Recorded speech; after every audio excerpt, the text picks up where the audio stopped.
Okay, I'm home from voting and I wanted to share this with you. So these just look like some cookie cutters, maybe like antiques, right?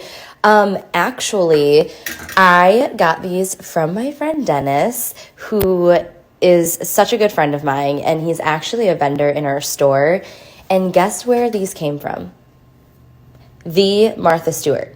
Can you believe that? So his daughter went to Martha Stewart's estate sale and picked up some of these cookie cutters for Dennis to give to me and another friend, and I am so honored. I was just thinking about these because I posted this gingerbread house in my feed last night, and I was like, shoot, I should have styled these in with it, but these are so special. Yeah, and Martha Stewart touched these. How cool is that?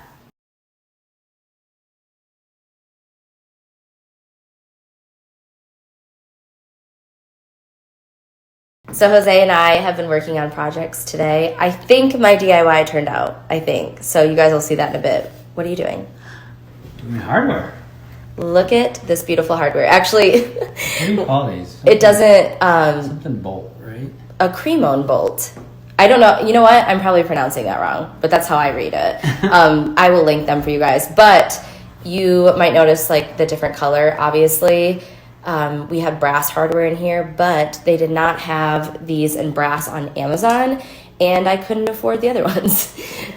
So anyways, we will be using Rub and Buff, I think? Yeah. Is that our plan? Yeah. So anyways, they take a while to install. I'll have Jose kind of explain that to you. Yeah, there's a lot of screws. That's really it. And making sure it's parallel and lines up. Yes, and we had to cut ours down. Yeah, you have to. So this piece, this is a one solid thing, and that's a solid thing. So you take it off, measure, and cut it. A lot of you probably have normal size doors, so you wouldn't need to cut them down, but these library cabinets are actually surprisingly really tall. So I was hoping that Jose would be able to cut it, and he could. Yeah. Yeah, so the handle, this handle right here has like a little notch in it that it catches, and it has like a little swoop, so it pulls both sides inward. Does that make sense? Can you see the wrap? Mm-hmm. But yeah, you cut it, and then once you have it fully extended, it catches into this little catch over here, and then that kind of keeps it locked.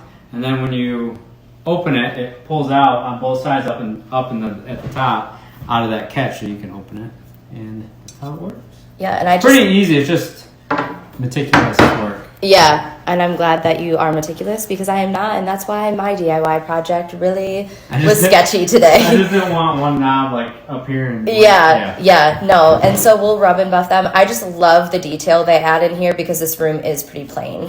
This is how far he got, and we have those to go. And if you weren't here when I talked about putting the cabinet doors back on, the entire reason I did was A, to have more storage, and B, because I did not want to decorate these open shelves for Christmas. I'm far too lazy for that. So I was like, well, we had these cabinet doors. They came with the built-ins. So we just put them back on and we're changing up the hardware. And that way I don't have a million shelves to decorate because, yeah, I didn't want to do that.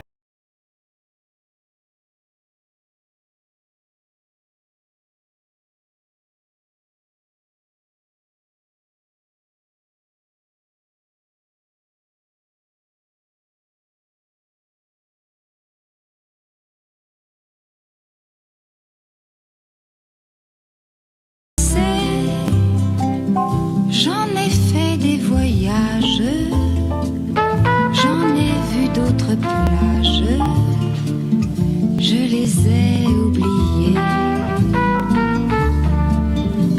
Tu sais, j'en ai vu des...